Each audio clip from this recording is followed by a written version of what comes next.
Ligne droite. Et on poursuit avec la chronique de Philippe Vardon. Bonjour Philippe Vardon. Bonjour Liselotte, bonjour à tous. Je sais qu'il est de bon ton de brocarder les élus.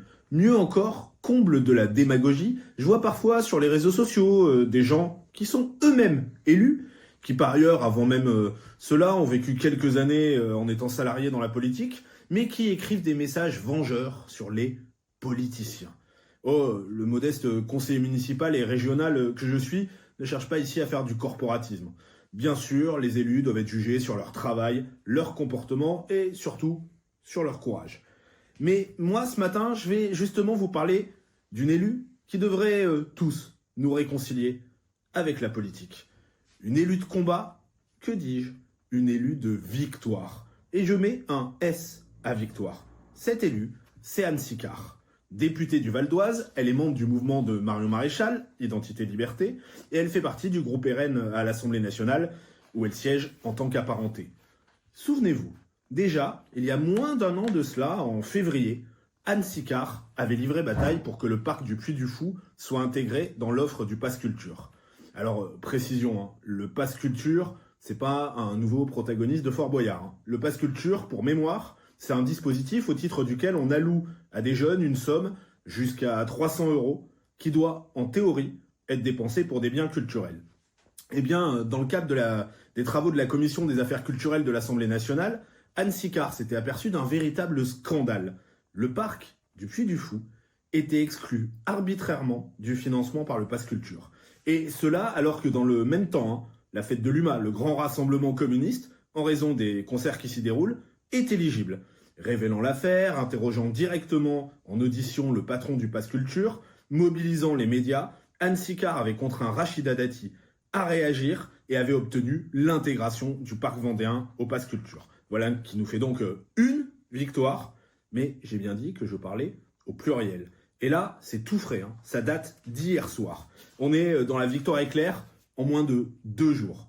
Lundi matin, Anne Sicard révélait que le Lyon Antifa Fest, festival Antifa se déroulant à Lyon, comme son nom l'indique assez clairement, était éligible au Pass Culture. Je résume l'idée. L'argent de nos impôts, puisque c'est bien comme ça que le Pass Culture est financé, pouvait être utilisé par des jeunes pour payer leur place pour le Lyon Antifa Fest. Déjà, ça interroge quand même pas mal. Mais c'est pas fini. La tête d'affiche du festival cette année était un rappeur répondant au doux nom de scène de Da Uzi. Il se trouve que ce rappeur avait déjà été incarcéré pour trafic de drogue et détention d'armes. Et je vous laisse imaginer, mais il a le répertoire qui va avec.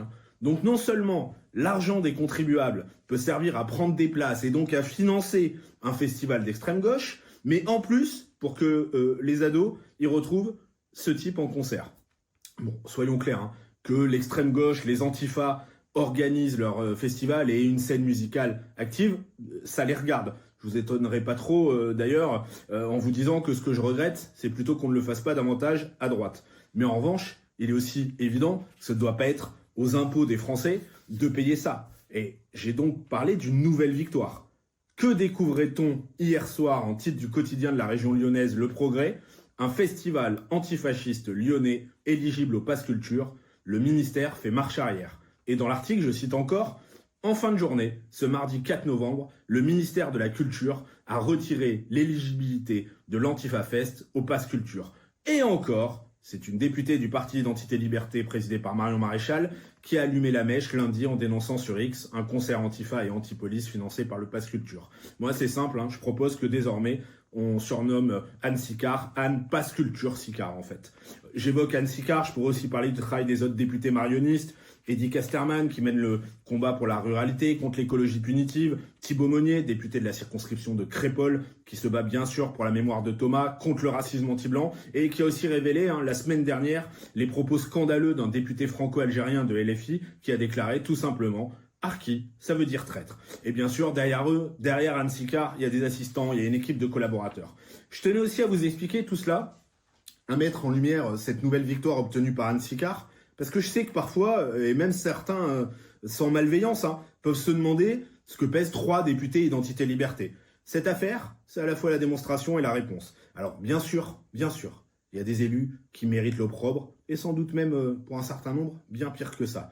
Mais il y en a aussi qui se battent réellement et qui ont des convictions profondes, qui voient dans leur mandat la continuité de leur engagement, qui le vivent simplement comme un moyen supplémentaire de mener le combat. J'en ai cité 3 parce que j'ai la chance de les connaître et même de ferrailler à leur côté. Il y en a, bien sûr, bien d'autres. Chers auditeurs, soyez sans la moindre pitié pour les élus qui nous conduisent à l'abîme. Mais soyez aussi de vrais soutiens pour ceux qui se battent pour vous, pour nos enfants, pour notre avenir. Non seulement ils le méritent, mais en plus, ils en ont besoin. C'est aussi parce qu'ils mènent ce combat sans reculer, y compris dans les assemblées, que nous pouvons dire que même s'il est déjà très tard, il n'est pas encore trop tard.